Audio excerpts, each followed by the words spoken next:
Hello, my friends. You know, while everyone is out relaxing, kicking back, watching hockey, you're here celebrating. And I think that's wonderful. Pat yourself on the back. Right on. Do you know, I was born and raised in the Samson Cree Nation. And I was raised in Edmonton. Edmonton is my city. And this river, all of this here, all this territory, the house where I live, all through this land, Treaty 6 goes all the way to Manitoba, from the mountains to Manitoba. That is our territory. It belongs to you. Our ancestors never gave up title to land and resources, regardless of what you read, by lawyers, by the Prime Minister, by the premiers, by all of these politicians. This land is ours, and we have never given it up. My grandfather, which is okay to talk about him because he mentored me till I was a very small girl, was John Tatusis, who was one of the founders of the Indian Association of Alberta, whom I represent today.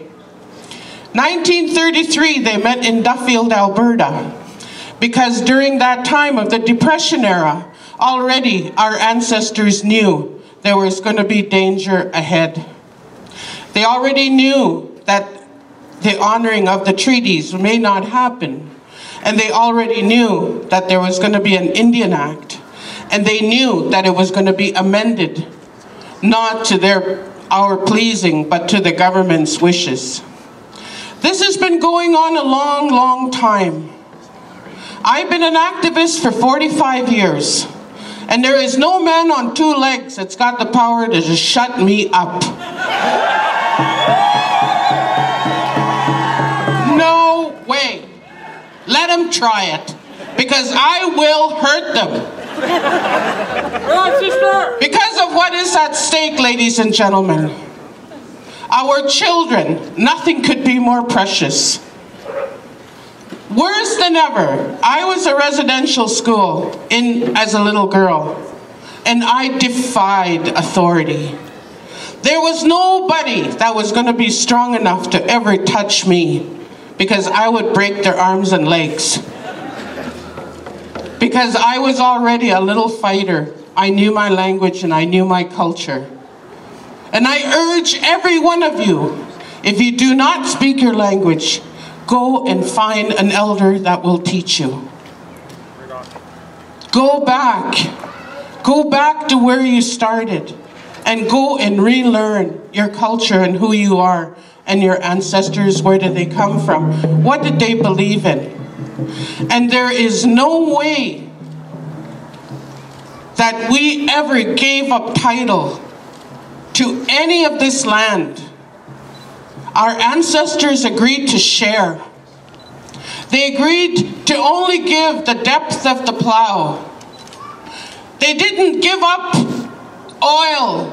They didn't give up their diamonds and all of the uranium and everything that's underneath. No man is that crazy. Do you agree? Yeah. So why is it that it's no longer popular for us to talk about poverty, about the realities of today? And I say this to Prime Minister Harper. What kind of a society are you promoting where you're hoarding everything for yourself and nothing for our children?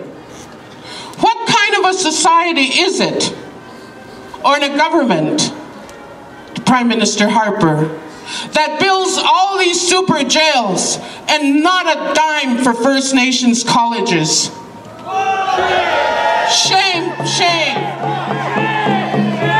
And all you're doing is building a pipeline from our cribs all the way to the prison.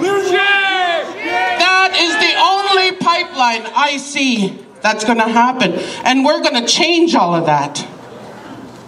Because as men and women on two legs, we have the power to make change. You look in the mirror this evening and say, what am I going to do that's going to be different, that's going to make a difference in 2013? That will make a difference so that no longer will Native women become victims in today's society. Well, no longer a woman can walk with a straight back down any street in Western Canada, and nobody's going to go and try and violate her. And never be ashamed to wear your regalia, to dress like a woman, to be a woman. Do you know, I lived in poverty. I know what it's like to spend winters in a tent, like my sister Chief Theresa. As a little girl, we were that poor in my community. Me and my brothers, we talk about it and we cry. We never were rich people. I know what it's like, Chief Theresa, to live in Ottawa, which I did as a national leader, and to be alone, and to be abandoned, and to stand your ground, regardless.